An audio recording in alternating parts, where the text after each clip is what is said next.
का बच्चा गया है, हम किसी की बात से संतुष्ट नहीं हैं। उन्होंने माफ़ी मांगी, ये भी बोला है कि अगर मेरी बहन की गलती है तो उसे फांसी की सजा होनी चाहिए और मैं खुद दिलवाऊंगा।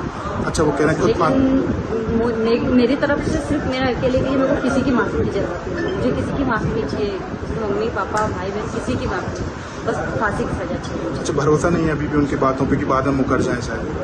देखो, भरोसा किसी पे नहीं कर सकते है। गोविंद यहाँ पे लग रहा है कि उन्हें भी अफसोस है, उनकी बेटी ने गलती करी है। बाकी आने वाले समय में हर माँ बाप को अपनी बेटी के लिए तकलीफ होती है, लेकिन जितनी जल्दी हो सके उतनी जल्दी मेरे लिए तो फांसी की सजा है कि मेरे को फांसी की सजा चाहिए। आपका नाम क्या है?